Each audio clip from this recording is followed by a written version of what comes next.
എല്ലാവർക്കും നമസ്കാരം. സൗന്ദര്യലഹരി പഠനം 25-ാം ദിവസം. ഓം ശ്രീ മഹാദേവിയേ നമ. ശ്രീ മഹാത്രിപുരസുന്ദരിയേ നമ. ഓം ആദിപരാശക്തിയേ നമ. സൗന്ദര്യലഹരി ശ്ലോകം 25. ത്രയാണാം ദേവാനാം ത്രിഗുണജനിതാനാം തവ ശിവേ ഭവേത് പൂജാ പൂജ തവ ചരണയോര്യ വിരചിത തഥാ ഹി ത്വത്പാദോദ്വഹനമണിപീഠസ്യ നികടേ സ്ഥിത ഹ്യേതേ ശശ്വൻ മുകളിത കരോത്തം സ മകുട. ഒന്നുകൂടെ പറയാം. ത്രയാണാം ദേവാനാം ത്രിഗുണജനിതാനാം തവ ശിവേ ഭവേൽ പൂജാ പൂജ തവ ചരണയോ യാ വിരചിത തഥാ ഹി ത്വൽപാദോദ്വഹനമണിപീഠസ്യ നികടേ സ്ഥിതാ ഹി ഏതേ ശശ്വൽ മുകളിത കരോത്തംസം മകുട. അല്ലയോ പരമശിവേ, അല്ലയോ ദേവി, നിന്തിരുവടിയുടെ പാതാരവിന്ദങ്ങളിൽ, നിന്തിരുവടിയുടെ എന്ന് പറഞ്ഞാൽ ദേവിയുടെ പാതാരവിന്ദങ്ങളിൽ ഏതൊരു പൂജ ചെയ്യപ്പെടുന്നുവോ ആ പൂജ നിന്തിരുവടിയുടെ രജസ്തമോ ഗുണങ്ങളിൽ നിന്ന് ഉത്ഭവിച്ച ബ്രഹ്മ വിഷ്ണു രുദ്രന്മാരായ ത്രിമൂർത്തികൾക്കും പൂജയായി ഭവിക്കുന്നു. രജോ ഗുണത്തിൻ്റെ ബ്രഹ്മാവ്, സത്വഗുണത്തിൻ്റെ വിഷ്ണു, തമോ ഗുണത്തിൻ്റെ രുദ്രൻ, ഈ മൂന്ന് മൂർത്തികൾക്കുമുള്ള പൂജയായി ഭവിക്കുന്നു. ദേവിയെ ആരാണോ പൂജ ചെയ്യുന്നത് ആ പൂജ ഈ ബ്രഹ്മ വിഷ്ണു രുദ്രന്മാർക്കുള്ള ത്രിമൂർത്തികൾക്കുള്ള പൂജയായി ഭവിക്കുന്നു. എന്തുകൊണ്ടെന്നാൽ ഈ ബ്രഹ്മ വിഷ്ണു രുദ്രന്മാർ അഞ്ജലീബന്ധം ഭൂഷണമായുള്ള കിരീടത്തോടുകൂടി നിന്തിരുവടിയുടെ പാദങ്ങളെ വഹിക്കുന്ന രത്നപീഠത്തിൻ്റെ സമീപത്തിൽ എല്ലായ്പ്പോഴും സ്ഥിതി ചെയ്യുന്നു. ഇവിടെ ഈ ത്രിമൂർത്തികൾക്കും പൂജിക്കുന്നതായി അവർക്കും നമ്മുടെ പൂജ ഏൽക്കുന്നു അല്ലെങ്കിൽ പൂജ ലഭിക്കുന്നു എന്ന് പറയാൻ കാരണം ഈ ത്രിമൂർത്തികളും അഞ്ജലീബദ്ധരായി കൈകൂപ്പി ശിരസ് നമിച്ച് ദേവിയുടെ രത്നപീഠമായ മണിദീപത്തിന് സമീപം സദാ സ്ഥിതി ചെയ്യുന്നു. അപ്പോൾ നമ്മൾ ദേവിയുടെ കാൽക്കൽ അർച്ചന ചെയ്യുമ്പോൾ ആ പൂക്കൾ ആ പൂജ എങ്ങോട്ടും കൂടാണ് ആർക്കും അഞ്ജലിബദ്ധരായ ഈ ത്രിമൂർത്തികൾക്കും അത് ഭവിക്കുന്നു. എല്ലായ്പ്പോഴും അവർ ഈ ബ്രഹ്മ വിഷ്ണു രുദ്രന്മാർ അഞ്ജലിബദ്ധരായി ദേവിയുടെ കാൽക്കൽ എപ്പോഴുമുണ്ട്.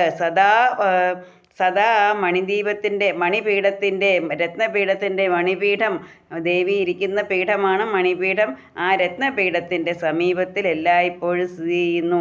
അപ്പം നിന്തിരുവടിയുടെ ചരണാരവിന്ദങ്ങളിൽ യാതൊരു പൂജ ചെയ്യപ്പെടുന്നു അതുതന്നെ ബ്രഹ്മാദികൾക്കും പൂജ.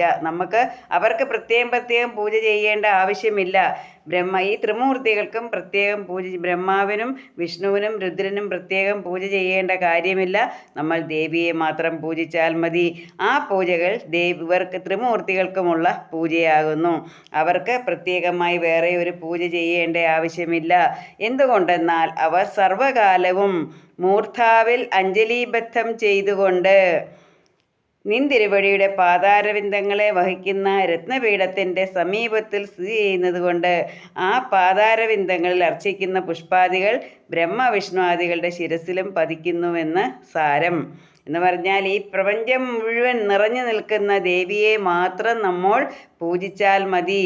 ആ പൂജ സർവ്വദേവീദേവന്മാർക്കും, പ്രത്യേകിച്ചും ബ്രഹ്മ വിഷ്ണു മഹേശ്വരന്മാർക്ക്, ബ്രഹ്മ വിഷ്ണു രുദ്രനും അത് ഭവിക്കുന്നതാണ്, അത് ഏൽക്കുന്നതാണ്. എന്ന് വെച്ചാൽ ആ പൂജ ഈ ത്രിമൂർത്തികൾക്കും വേണ്ടി നമ്മൾ ചെയ്യുന്ന പൂജ എല്ലാ ദേവീദേവന്മാർക്കും, പ്രത്യേകിച്ചും ആർക്ക് വേണ്ടിയും കൂടാണ് ബ്രഹ്മ വിഷ്ണു മഹേശ്വരന്മാർക്കും നമ്മുടെ പൂജയുടെ നമ്മൾ ചെയ്യുന്ന പൂജ ഭവിക്കുന്നു എന്നാണ് അർത്ഥം. കാരണം നമ്മൾ ദേവിയെ മാത്രം പൂജിച്ചാൽ മതി.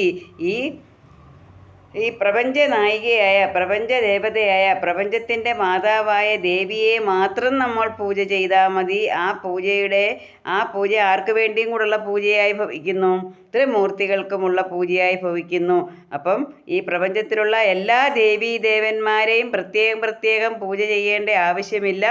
ദേവിയെ മാത്രം പൂജിച്ചാൽ മതി എന്നാണ് പറയുന്നത്. ദേവിയെ മാത്രം നമ്മൾ പൂജിച്ചാൽ ദേവീ പ്രസാദം നമ്മൾക്ക് കിട്ടിക്കഴിഞ്ഞാൽ നമുക്ക് യാതൊന്നും തന്നെ ആവശ്യമില്ല. ഇവിടെ ബ്രഹ്മാവിഷ്ണു രുദ്രന്മാർ എപ്പോഴും നമ്രശിരസ്കരായി അഞ്ജലീബദ്ധരായി എവിടുണ്ട്, ദേവിയുടെ കാൽക്കലുണ്ട്. അപ്പം നമ്മൾ അവർക്ക് വേണ്ടി പ്രത്യേകം പൂജ ചെയ്യേണ്ട, ദേവിക്ക് മാത്രം പൂജ ചെയ്താൽ മതി.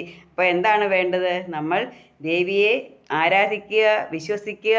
ദേവിയെ പൂർണ്ണമായും മനസ്സിൽ ദേവിയെ ഇങ്ങനെ പൂർണ്ണമായും ഹൃദയത്തിൽ സ്മരിച്ച്, ഹൃദയത്തിൽ പ്രതിഷ്ഠിച്ച് നമ്മൾക്ക് ആ ദേവീ പ്രസാദം നേടുക എന്നുള്ളത് മാത്രം മതി. മറ്റൊരു പൂജയും നമ്മൾ ചെയ്യേണ്ട കാര്യമില്ല. മറ്റൊരു ദേവീദേവന്മാരെയും പൂജിക്കേണ്ട കാര്യമില്ല. ദേവിയെ മാത്രം പൂജിച്ചാൽ മതി.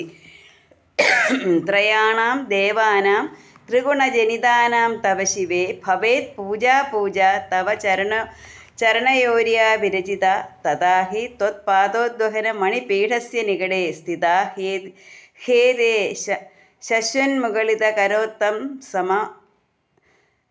കരോത്തം സമകുട. എല്ലാവർക്കും ദേവിയുടെ അനുഗ്രഹം ഉണ്ടാകട്ടെ എന്ന് പ്രാർത്ഥിച്ചുകൊണ്ട് നിർത്തുന്നു. നന്ദി, നമസ്കാരം.